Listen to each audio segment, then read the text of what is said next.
The stars were quiet that night. Thousands of alien ships floated through space like glowing fish in an endless ocean.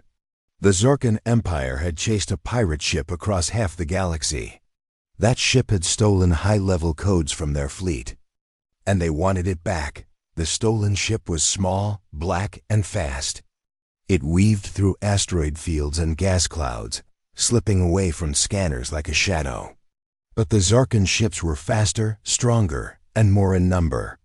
There was no way the pirate could escape. Or so they thought. Lock onto the target, barked Commander Thalos from the main alien command ship. One of the officers replied, "The ship just entered the gray zone, Commander." Commander Thalos frowned. "The gray zone? That's a dead sector. No colonies, no stations, just dust." "Yes, sir, but something strange our scanners. They lose it every few seconds." "Then send in the drones," Thalos said sharply. Within seconds, dozens of metallic drones zoomed into the dark zone. But they found nothing. Then everything changed. The command ship's lights blinked. For a second, all screens went black. Then came a whisper through the speakers, no voice, just static. But it felt like a whisper, cold and watching. What was that? The officer asked. Commander Thalos stood still. "Pull back," he said. "Something's wrong." But it was too late. A flash of light, a soundless explosion. One of the nearby destroyers vanished, not in flames, but into pieces like a toy. Crushed by an invisible hand. No warning, no missile.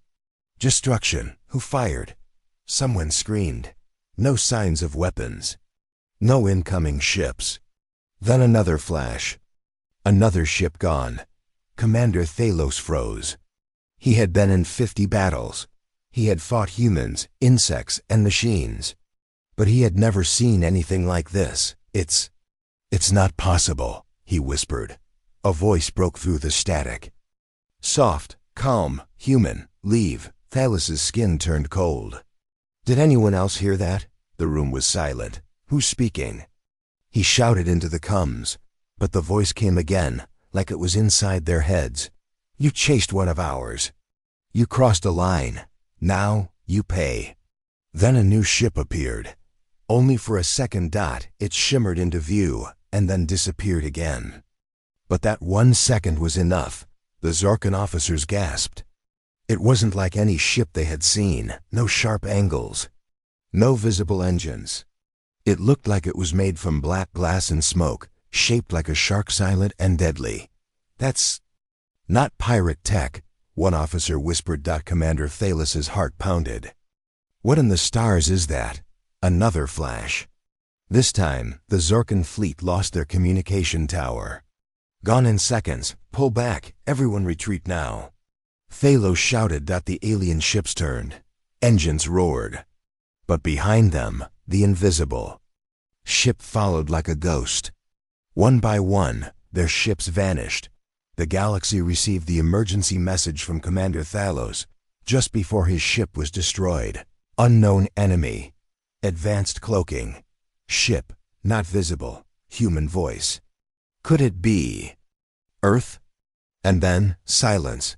Back on a distant planet, thousands of light years away, alien leaders watched the footage. They sat in a round chamber, cold and bright, made of glass and crystal. "This cannot be Earth," one said. "Earth was exiled," said another. "They have no fleet." "They had no fleet," corrected the elder. The room went quiet.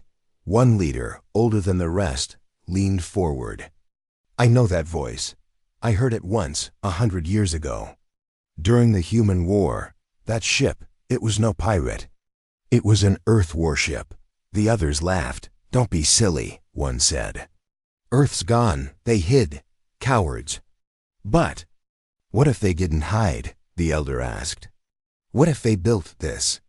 Back in deep space, the black ship floated silently. Inside, Captain Reyna stood in a dark command room. Her eyes were sharp, her face calm. "Status?" she asked. Her officer replied, "All enemy ships eliminated. 0 losses." Reyna nodded. "Make sure they know. We're done hiding." She turned to a screen. A red Earth symbol glowed in the corner. "Send the warning," she said. A message echoed across the galaxy. "We asked for peace. You gave us exile. We asked for silence. You gave us chains. Now we give you shadows. We are invisible no more." The message ended. Panic spread through alien space. Leaders who once laughed now sent scouts. Planets locked their skies. Fleets doubled their guards, but it was too late, because the ghost ship EOS-7 was already behind them, watching, waiting, and Earth was back. The great hall of the Galactic Council sparkled with light. The walls were made of clear crystal, floating high above a planet with 4 suns. Inside, the most powerful alien leaders sat around a long black table. They came from many worlds. Some had scales, some had horns, and some had silver skin that shimmered in the light. They weren't afraid of anything. Not anymore. A tall, thin alien with golden eyes stood up. His voice was smooth and cold. "We lost contact with Commander Thalos and his entire fleet. No distress signals, no survivors." Some council members looked surprised. Others stayed calm. "Perhaps they hit an asteroid field," said a green-skinned creature with long arms. "Or a solar flare fried their systems." "No," said the golden-eyed one. "The last message we received was strange. It mentioned a ghost, a voice, and something human." The room went silent. Then someone laughed. It was High Chancellor Creel, the leader of the Varn Dominion. He leaned back in his seat, a wide grin on his face. "Humans?" he said. "Impossible. They vanished 100 years ago. We exiled them. Their planets are sealed. Their spaces watched. They could not build ships in secret," another added. "Not with our satellites watching their every move." The golden-eyed one tapped his fingers on the table. "And yet, something destroyed Thalos's fleet, and it wasn't pirates. We fought pirates. We fought rebels. None of them can erase a fleet in silence." One elder, old and wrinkled, spoke softly. His voice shook slightly, but it had weight. "You laugh now. But I fought the humans once, when I was young. They are not like us. They don't fight for power or gold. They fight when they are cornered, and when they do, they don't stop." Creel scoffed. "That was long ago. They had one strong war fleet. We crushed it. After that, they begged for peace." "No," said the elder, staring across the table. "They did not beg. We silenced them. We pushed them out of the council. And then, they vanished. Too quiet. Too fast." "So what?" said another leader. "You think they were planning something for 100 years?" The elder's eyes narrowed. "Yes." Laughter erupted around the room. "Don't be foolish," said Creel. "No species waits a century for revenge, not even humans." "But what if they did?" asked the golden-eyed one. "What if they went underground? What if they built something? While we ignored them?" Creel's voice grew louder. "We are the council. We control the stars. We watch every border, scan every moon. If Earth had anything left, we would know." Just then, the lights in the council chamber flickered. For 1 second, everything turned dark. Then, screens across the room lit up. A message had arrived. No one had sent it. No signal had been detected. But there it was, playing on every screen. Every device. A black background. A silver Earth symbol slowly turning. And then a voice. "Calm, human, female. You exiled us. You erased us from your maps. You laughed at our silence. Now hear our voice." The symbol turned red. "You should have left Earth alone." Then the screen went black. Nobody moved. One alien gasped. "How did they break our systems?"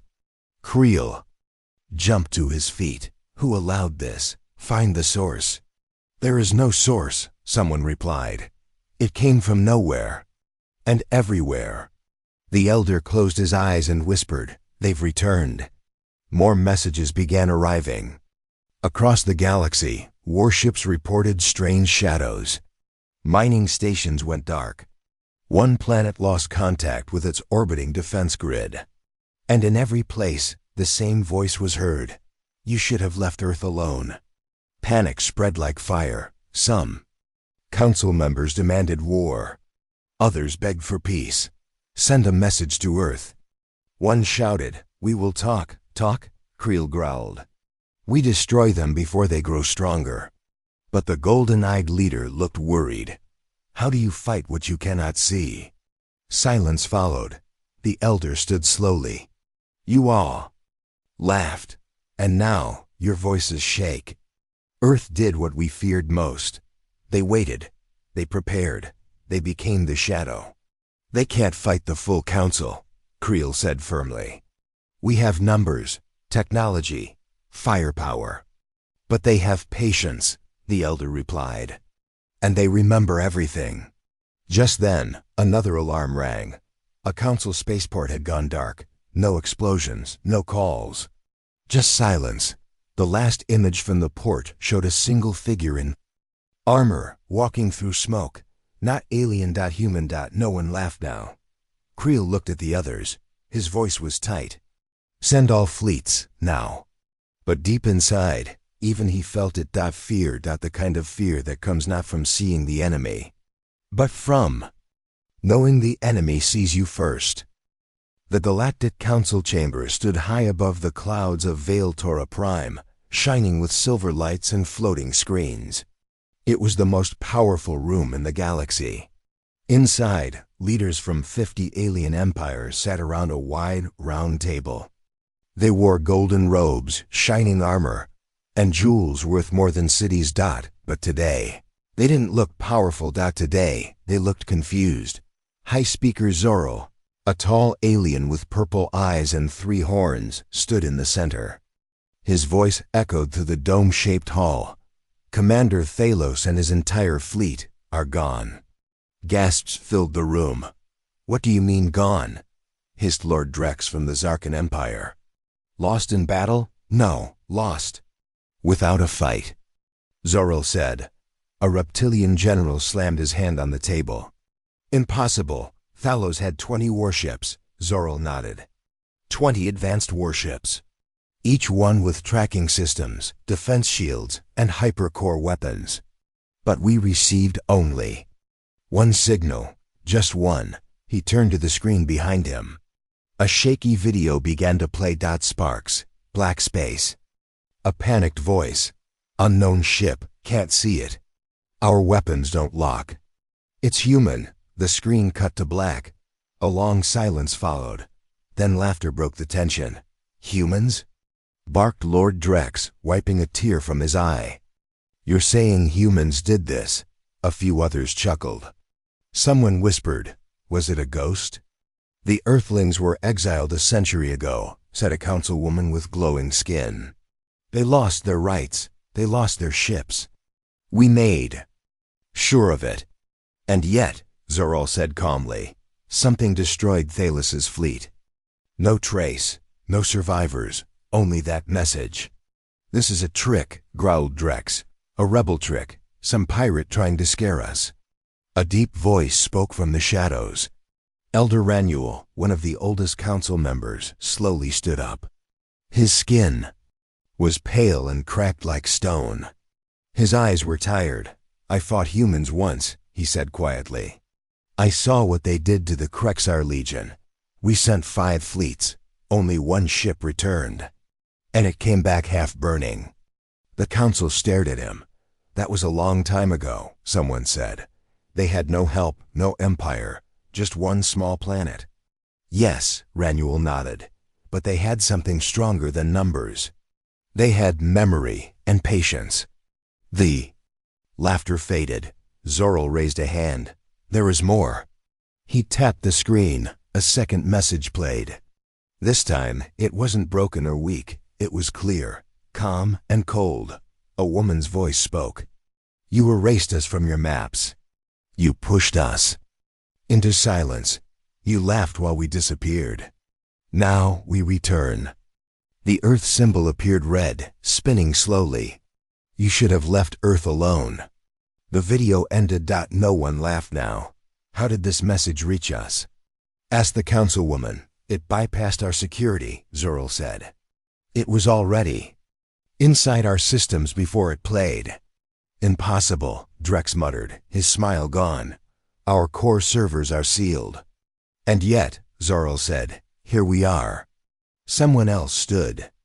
A mechanical alien with a glass head and glowing circuits. If Earth has a warship that can do this, what else have they built in hiding? Why now? Asked another. Why return after so many years? Ranuel spoke again. Because we trained them for war, then gave them nothing but silence. They didn't disappear. They prepared. We must strike first, Drex growled. Send fleets to the Sol system. Burn whatever they have left. And what if it's a trap? Asked Zorl. Thylus's fleet was strong. He never even fired a shot. A new screen blinked to life. Reports came flooding in. Colony gone. Dark. Patrols missing. Outposts vanished. Each report ended the same way. No signs of battle, no escape pods, just silence. Someone gasped. It's not just one ship. It's spreading. Fear began to grow in the room. The leaders looked at each other, old enemies suddenly united by a new, invisible fear. Then the lights flickered, not just in the chamber, across the entire station. A sharp buzzing sound echoed, every screen lit up. That voice returned. Your counsel is weak, your words are empty. You made us silent, now we speak through fire. The symbol of Earth appeared again, this time burning. Then all power died for 7 seconds. When the lights returned, one screen showed a council. Defense station in flames. It was located just 3 systems away. 7 seconds. Someone whispered. That's how long it took them to destroy it. Lord Drex sat down slowly, his voice low now.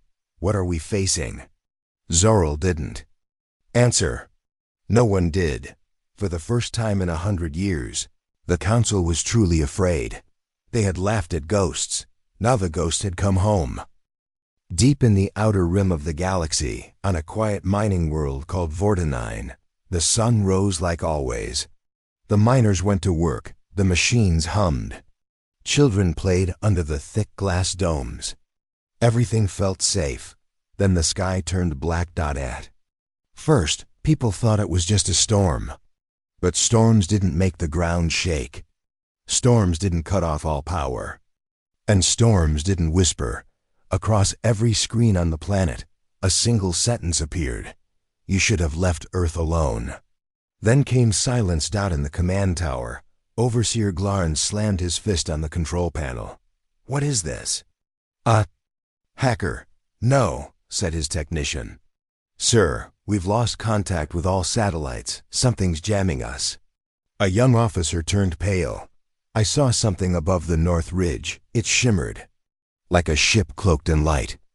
Before Glarn could reply, the walls began to vibrate. 1 second later, the mining base exploded. No bombs, no missiles. Just destruction from above, fast, quiet, and complete. Across the galaxy, this pattern repeated. A colony in the Tyran belt went dark. A fuel station on the edge of Sector 7 stopped responding. A weapons lab vanished without warning. In each place, no shots were fired. No enemy appeared. Only whispers. Only silence. Then, fear spread. On the grand alien capital of Uranus Prime, thousands of civilians gathered to hear their leader speak. We are under attack, he said loudly. But we are strong. We will defend our worlds. Someone shouted. From the crowd, who is attacking us? The screen behind the speaker changed. A red symbol. Earth. And then that voice, clear, calm, and terrifying. For 100 years we waited. You watched us with weapons. You laughed while we rebuilt. In shadows. Now we remind you, Earth never forgets. The speaker froze.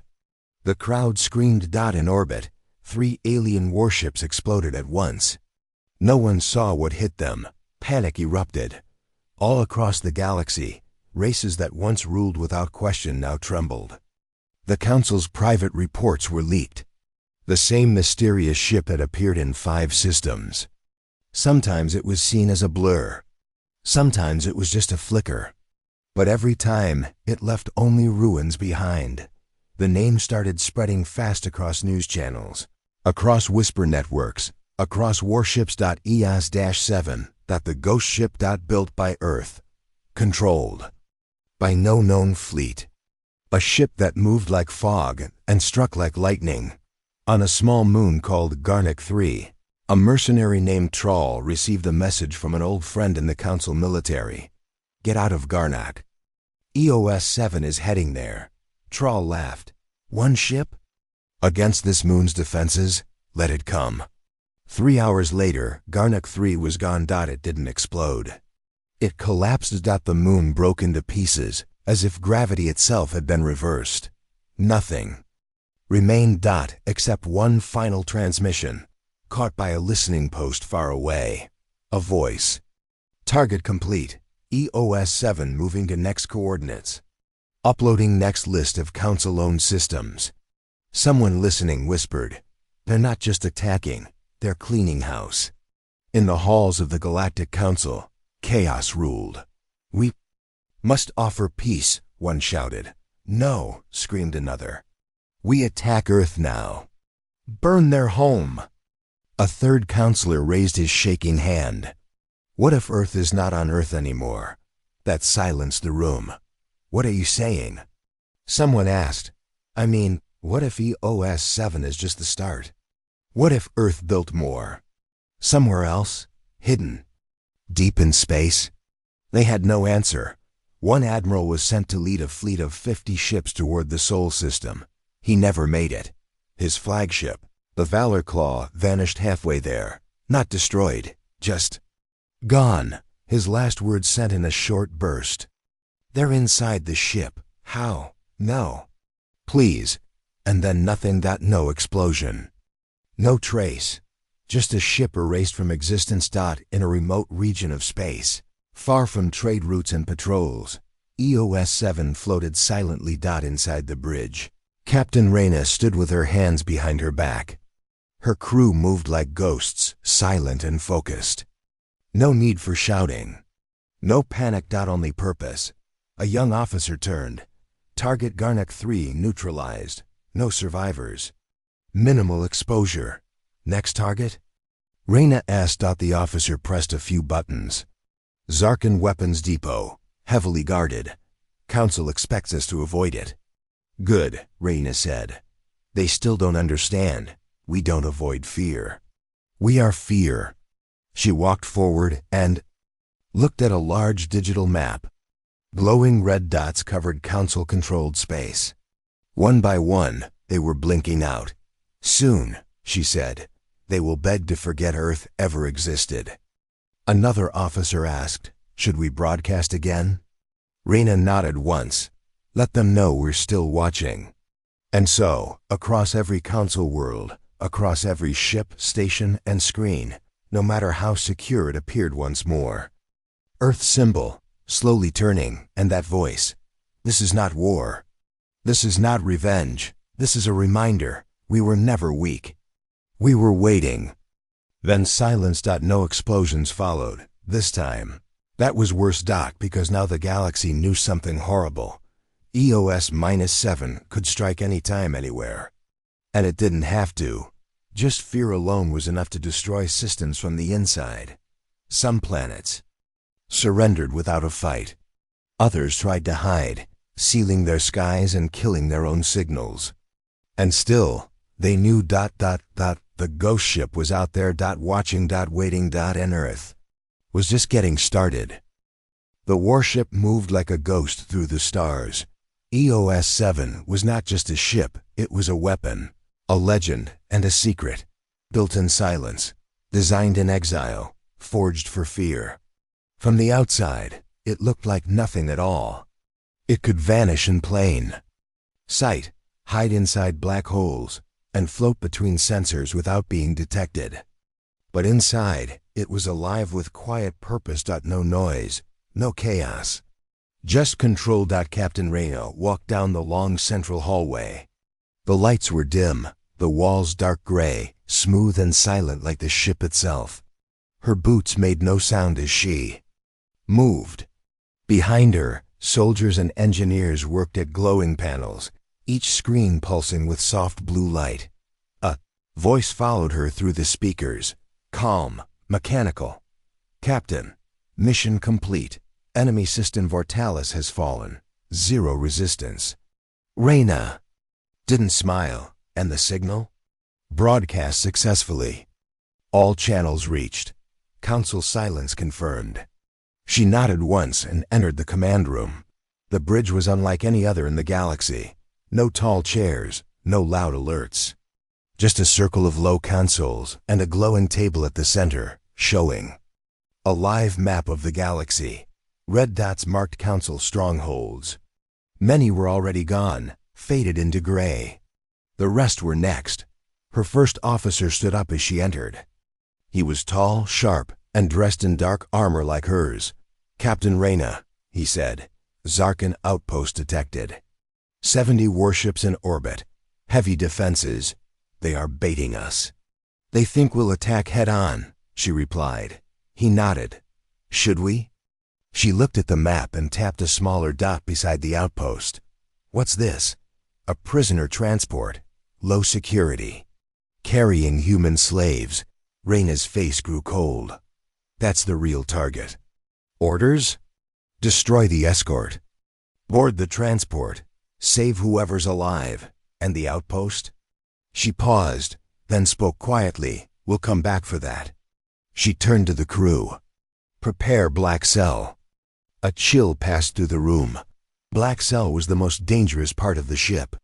It held weapons so advanced, even the crew didn't fully understand them. Only Reyna had full access.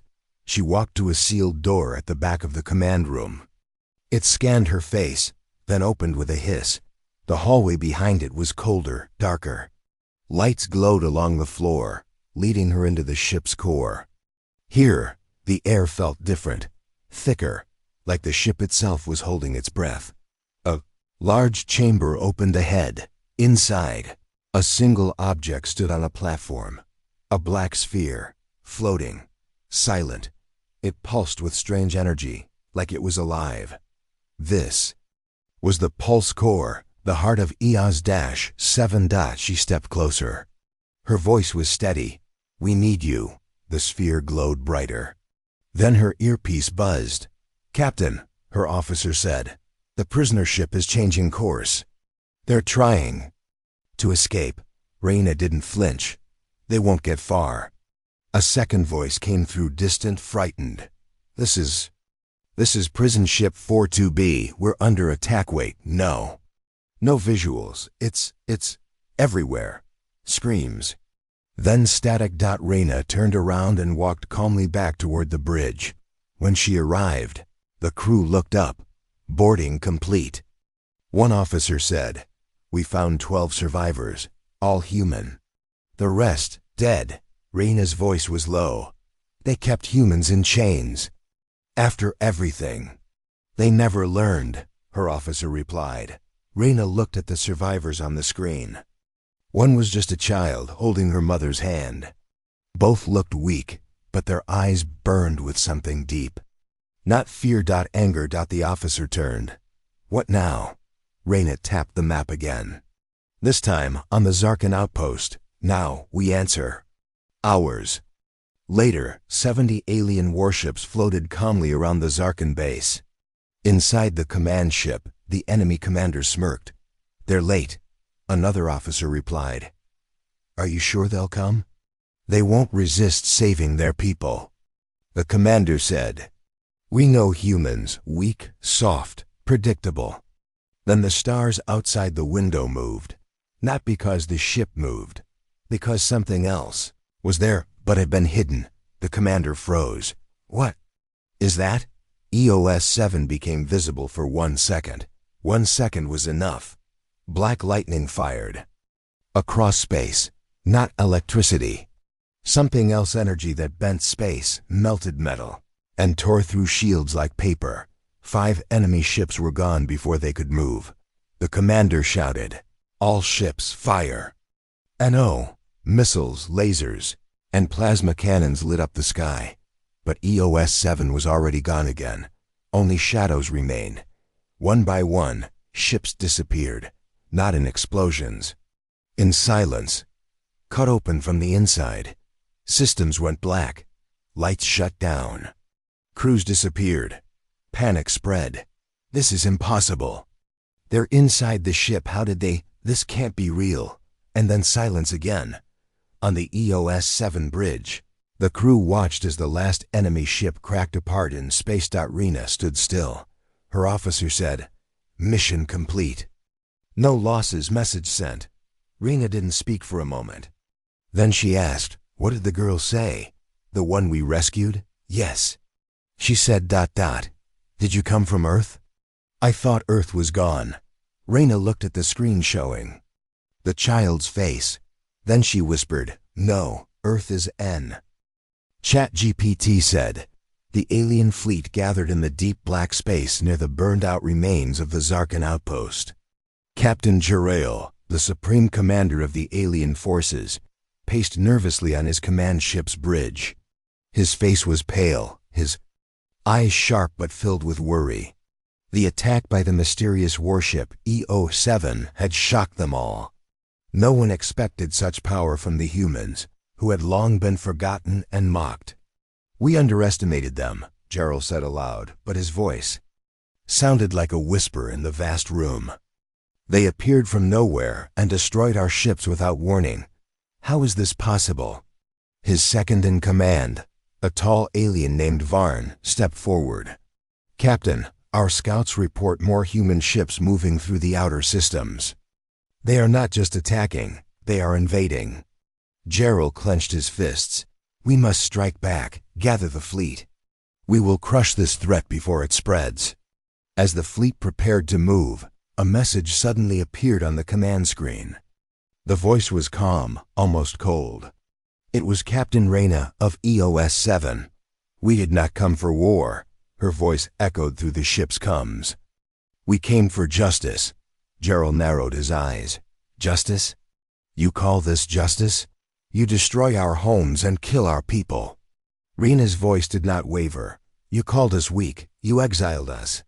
You enslaved our kind. This is our revenge." A murmur spread through the alien commanders. Some looked angry, others looked afraid. "Retreat!"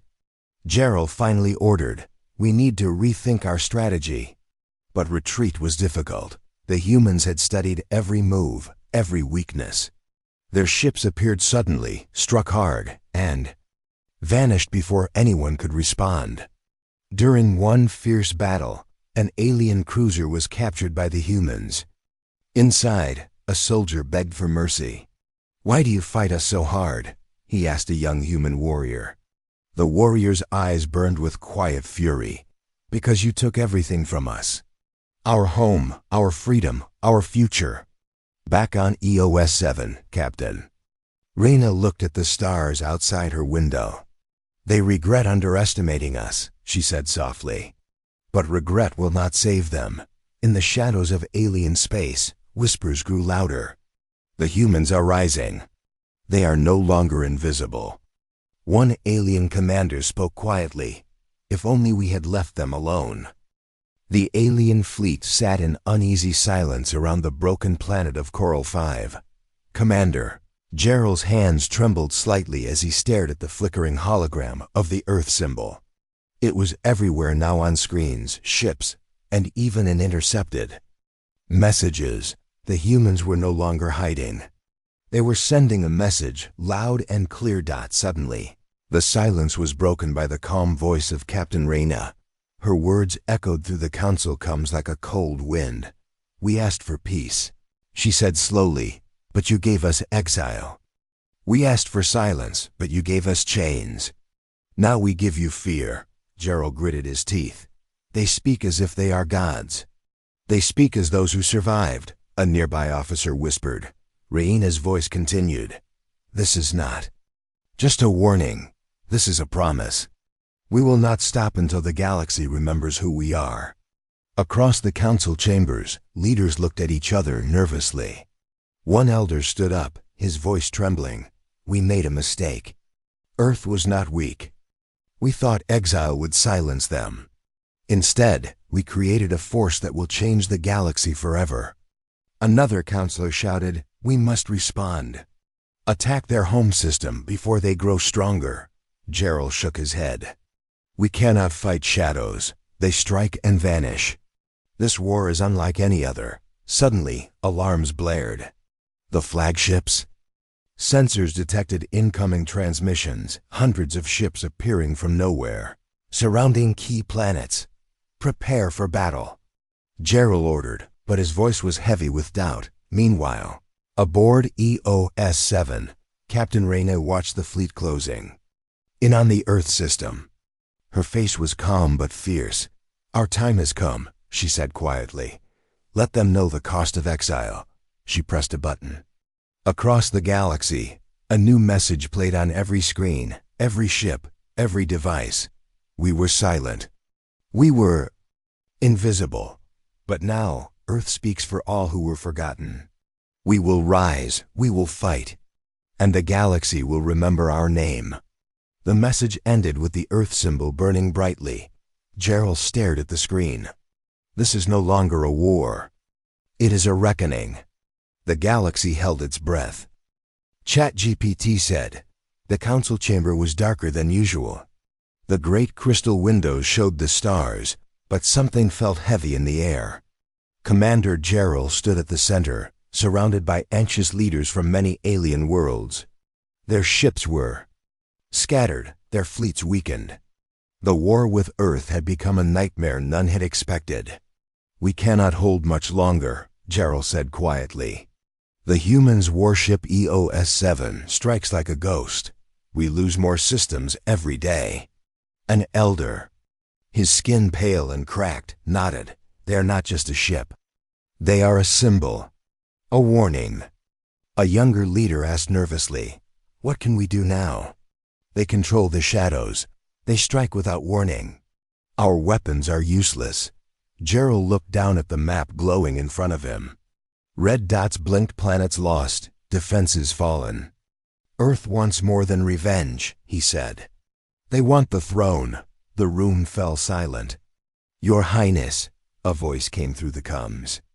It was Captain Reyna of EOS-7. We come not to destroy without cause. Her voice was calm, but to claim what was stolen. Peace cannot live without justice. Gerald clenched his fists. Justice? Your people were exiled. Your worlds left. To rot. Reyna's voice cut through the tension. Exile was your choice. We chose to rise. Suddenly, the council chamber shook. Alarms screamed. Outside, the stars lit up with hundreds of ships, humans and their allies surrounding the council's home world. Gerald stared at the screens. They have come for the throne. The final battle was about to begin. Inside EOS-7, Reyna stood on the bridge, looking at the stars ahead. Today, she said softly, Earth returns not as a shadow, but as a king. Her crew prepared for the fight. Explosions burst across space. Warships clashed. Lasers cut through darkness. But EOS-7 moved like a ghost, striking, disappearing, and striking again. The council forces fought bravely, but each loss made the humans stronger in spirit. Gerald fought alongside his soldiers, shouting orders, but he knew this was the end. Why fight? Reyna asked him after their ships crossed paths briefly. Why resist the future? Gerald looked at her, tired but proud. Because no throne is given, it must be earned. Reyna smiled. Then earn it we shall. As the battle raged, EOS-7 fired a final pulse. A wave of energy swept across the battlefield, disabling weapons and shields alike. Silence fell. Then the humans landed on the council's world. Reyna stepped onto the planet's soil. She looked at the council leaders. We offer peace, she said, but only if you accept that Earth is no longer invisible. The council members bowed. Their heads, the throne of the ghost was claimed. The galaxy changed forever,